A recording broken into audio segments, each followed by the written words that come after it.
This is your News Source Evening Bulletin for today, Friday, the 21st day of February in the year 2020. I'm Gordon Mosley. Here is what we're tracking tonight. Voting for the discipline services started at 6 o'clock on the dot this morning, with scores of members of the services turning up early at their polling stations to cast their votes. At the GDF headquarters, the Chief of Staff, Brigadier Patrick West, was one of the early voters. After casting his ballot, he told reporters that the process went smoothly for him, and he explained that these elections, like other elections, are critical to the development of the country. Every election is critical. Every stage of the development of Guyana is critical. And I don't believe that any one election should be rated above the other, because in the process of development, there are stages that would have to be conducted in any nation or acquired to, assumed to. And once those things are done, based on those stages, elections are those stages where people do retrospections or reflections, and then they make choices about how they will go forward. So I wouldn't say that anyone is more critical than the other.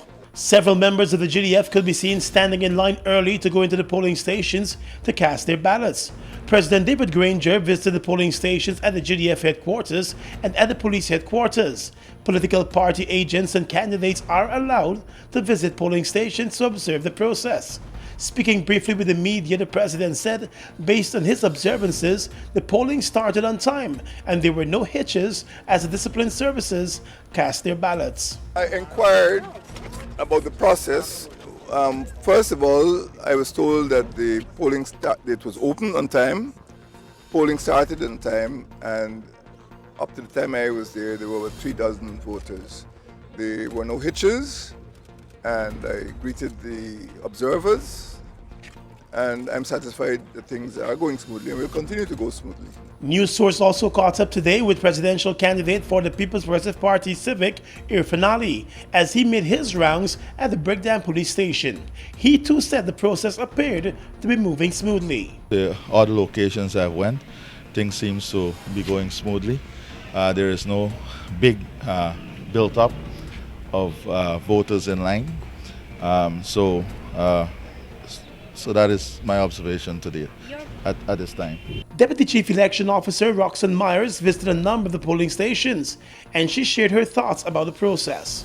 It's going smoothly. We have very long lines, so naturally the ranks will take a bit of time because our ballot attendants are taking every care to make sure the right persons cast their ballots.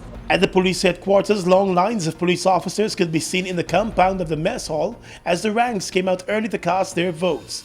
Several senior police officers were among the early voters, and they all said the process was a smooth one. Over 10,000 members of the discipline services were listed to vote today. More news coming up in a moment.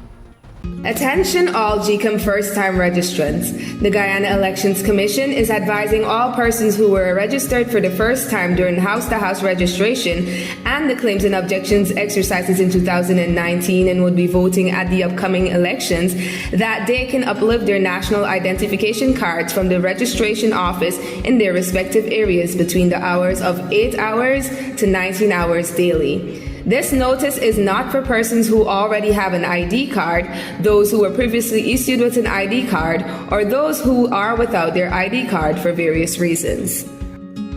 Monday, March 2nd is Election Day. I had to ensure I come and look for you, girl.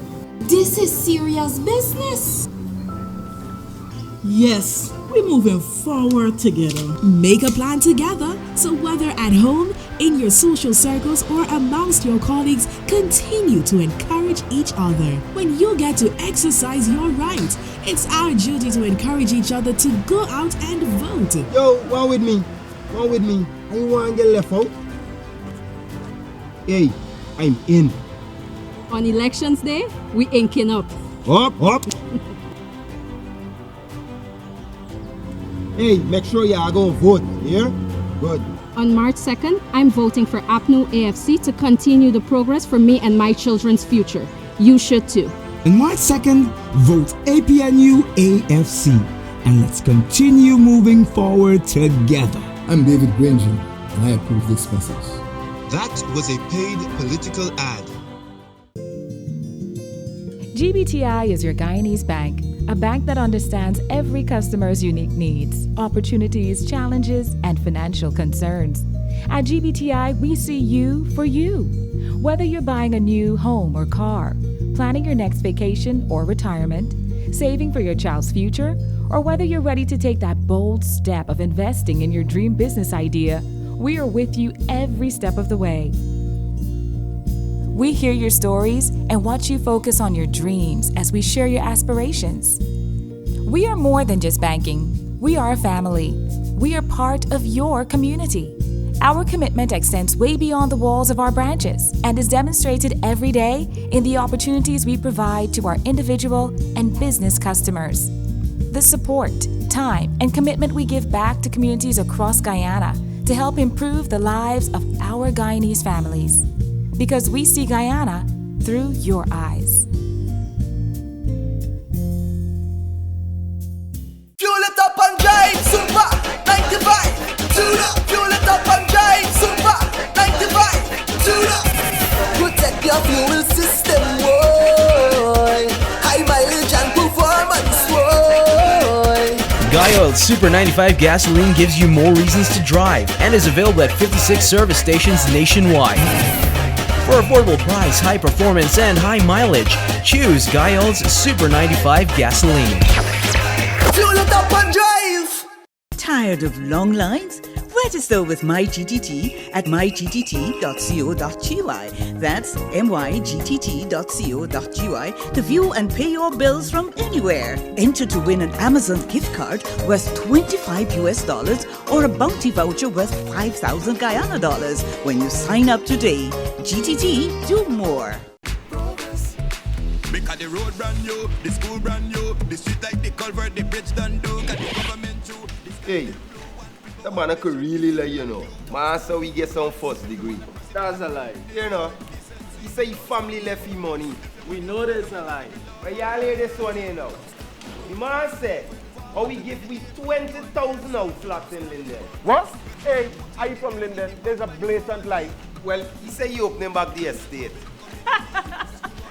Well, that's a sweet lie. Yo, so what if I said that though? AP and EFC do nothing in 4 years?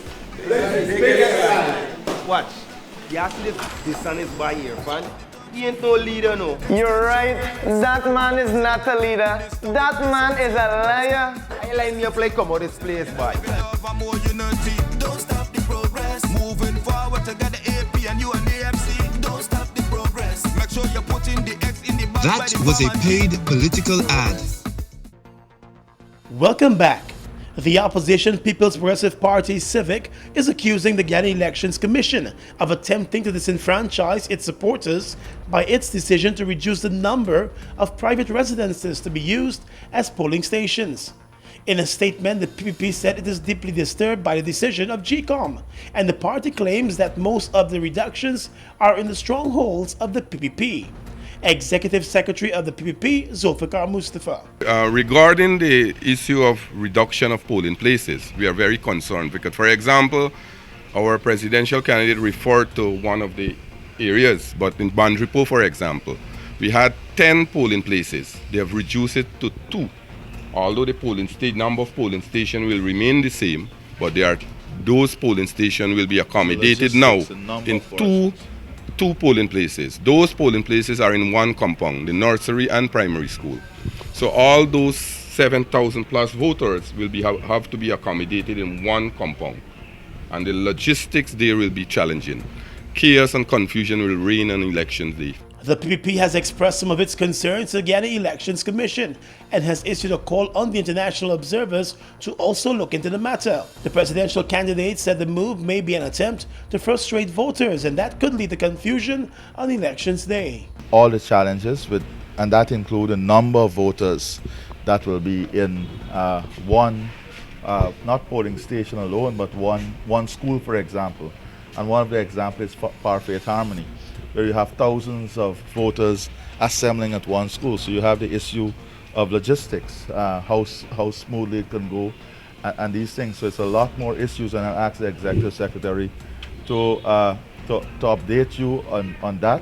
The opposition party claims that in some areas there has been a significant reduction in polling places with the removal of private residences. It pointed out to a number of areas along the east coast of Demerara. For example, about public building, where there is no public building, they have to use private residences. So for example, they have used 131 private residences around the country. There's an area in Berbice, Chesney. Chesney don't have any public places right now. They have used in the local government election, they have used a private residence to accommodate polling in the local government election. However, this time around, they have moved out from the area and moved the polling place to 2 miles away. So people from Chesney, Albion will have to traverse 2 miles onto the public road at an orphanage before they can go and cast their vote. Well, the chairperson of the Guyana Elections Commission, Justice Claudette Singh, today defended the decision by the Commission to cut back on the number of private residences to be used as polling stations on Elections Day. She said there are still private residences being used, but the number has been reduced and public buildings are instead being used more. We still have 91 residences which are polling places. I think it was cut from 131, it was? From 100 because we have public buildings. And I understand there was a recommendation from Carter Center that we should move away from private residences. Remember, someone's house was burnt some time ago. So let us move from those things because problems do arise. And I think it's better to keep away because private people, of course, would belong or affiliated to some party. So it's better to keep away. The GCOM chairman said she's unaware of any situation where persons will have to travel long distances to cast their ballots. I am not aware that there's a lot of distance between the polling place and these new places. I'm not so aware. What I was told, I understand it's not a big distance. Oh, thanks, sir. But if there is any such thing, those things would be addressed. Not a problem. Justice Singh visited a number of polling places today as members of the discipline services cast their ballots. She said the process went very smoothly and GCOM has already put systems in place to ensure that there will be a smooth flow of activities on Elections Day, the 2nd of March.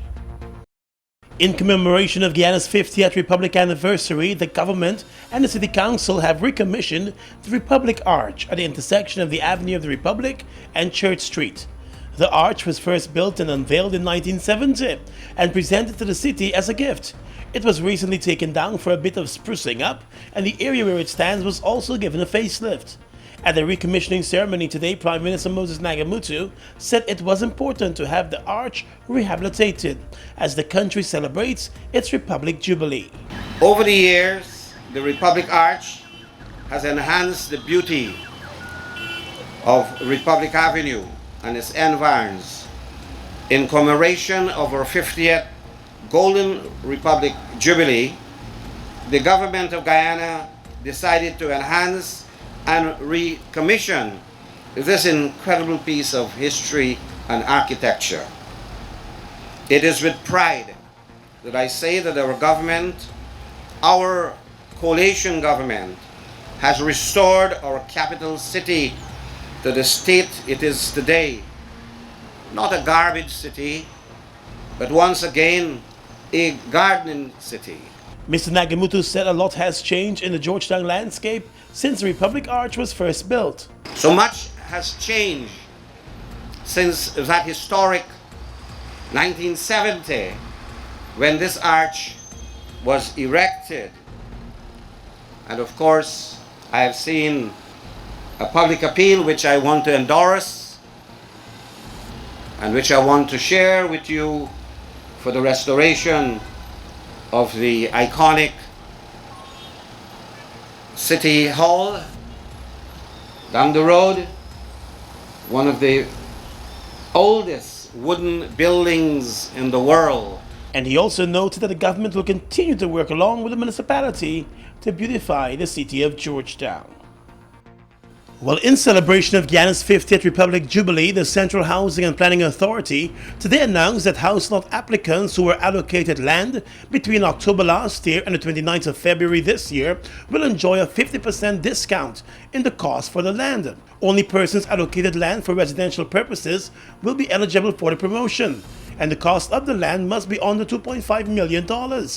Minister responsible for housing, Annette Ferguson, told reporters today that the offer will run for 3 months, beginning on the 1st of March. She said the ministry has noticed that some persons are taking a little long to begin payments for their allocated plots and start construction.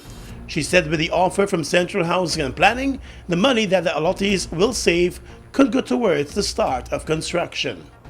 This initiative is another attempt at opening the door for applicants to eventually build your dream house in a short space of time. This means that we will absolve the burden, and when I say we, I'm referring to the agency, thus allowing you to finally realize your life's dream. The money you will save from this discount can be used in commencing the construction process. Consequently, about 1,000 homeowners will benefit from this initiative. Eligible house lot owners will have to visit the Central Housing and Planning Authority to apply for the offer and work out a payment plan. A similar offer was made when Guyana celebrated its 50th independence anniversary back in 2016. In the courts, almost 3 years after a Georgetown businesswoman was arrested and charged for drug trafficking after she was named as a recruiter, she has been found guilty of the crime. Boutique owner Joy Jacqueline Keynes was arrested back in April 2017 after more than 5 pounds of cocaine was discovered at her home in Lodge. Agents of the Customs Anti-Narcotics Unit visited and searched the businesswoman's home after another woman who was busted at the Cheney Jagan Airport named the businesswoman as the person who had recruited her to ferry the cocaine out of the country. The businesswoman was immediately arrested and charged after the cocaine was found at her home. Her trial went on for the past 3 years, and the magistrate handed in the guilty verdict today. The accused, who had been granted bail, was told that sentencing will take place at the end of March. The court has ordered a probation report before sentencing. She will remain on bail until that sentencing. Across the region is coming up next. We are legions of men standing strong, but never too proud to stoop and help someone. We must send a clear signal to all. Do right. Walk in upright ways, knowing that's what being a man is all about.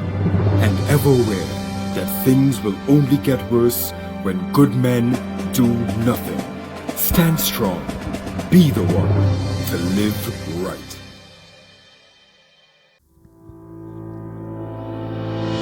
As our country transforms into a digital state, we must equip our children with the skills for this new frontier.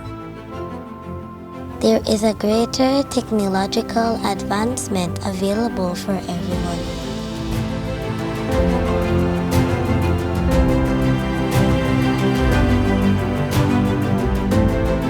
That was a paid political ad. Voting by proxy. Any voter who is unable to personally vote on election day can apply to vote by proxy, providing that he or she would be on duty because he or she is a member of the disciplined services, connected with the election as assigned by the returning officer, engaged in the running of a vessel for the Transport and Harbors Department on elections day, a duly appointed candidate at the election, and would be away from where he or she is registered to vote on election day. Voters who are blind or otherwise physically incapacitated can also vote by proxy. Application to vote by proxy can be uplifted from the returning officer for the electoral district in which the application is being made from the 14th to the 21st of February 2020. Applications must be submitted to the returning officer no later than the 21st of February 2020. For more information, contact GCOM on 225-02779 or 223-9653. Visit the GCOM website at gcom.org.gy. Email pro@gcom.org.gy or visit the nearest GCOM office. Things really moving fast in Guyana. and we all got to keep up. In 2015, I didn't even get to vote because I was in the bush. And my boss man did everything to make sure I couldn't come out in time for elections day. I couldn't even get somebody to vote me by proxy. This year, I take in charge. I am voting because it is my right, and I want to have my say for Guyana's future. March 2nd, I am ready. I'm David Granger, and I approve this message. That was a paid political ad. Across the region right now, the Caribbean Community CARICOM has called for a regional summit to tackle issues related to crime and violence, which are now being described as public health disorders. Chair of CARICOM and Prime Minister of Barbados, Mia Mottley, said this was one of the outcomes of the two-day 31st intersessional meeting of the Conference of CARICOM, which wrapped up earlier this week. It is expected that Trinidad and Tobago Prime Minister and lead Prime Minister of Security, Dr. Keith Rowley, will host the summit in the Twin Island Republic before the upcoming Heads of Government meeting in July. Prime Minister Mottley explained that the conversation could not simply take place at the level of government or law enforcement, but must also encompass a national and regional action plan. She said that plan will include partners from faith-based organizations, artists, sports people, teachers, the Caribbean Public Health Organization, and members of the private sector. In Trinidad and Tobago, 3 police officers and a civilian were arrested earlier today on suspicion of being gang members and trafficking in persons. According to police reports out of Trinidad, the officers at the Central Division had their homes and lockers searched. Several items were seized during the searches, including their mobile phones. During the exercise, one of the police officers complained of chest pains and was taken to the hospital for treatment. The arrest of the 4 suspects followed a similar exercise done a few weeks ago. During that exercise, 1 policeman and a Venezuelan national were arrested and later charged with various offenses. And finally tonight, international news. The head of the World Health Organization has expressed concern at the number of coronavirus cases with no clear link to China or other confirmed cases. The WHO representative said the window of opportunity to contain the virus was narrowing. Iranian health officials said the virus may already be in Iran's cities. Outside China, 1,152 cases of the virus have been confirmed in 26 countries, and there have been 8 deaths. They include 2 deaths in South Korea, which has the biggest cluster of confirmed cases apart from China, and on a cruise ship quarantined in Japan. Italy on Friday announced 16 more cases, and its health minister said schools and offices would be closed and sports events cancelled in the affected regions. China has reported 75,567 cases of the coronavirus, with the death toll in China now reaching 2,239. And that's your News Source Evening Bulletin for tonight. I'm Gordon Mosley. Have a good weekend.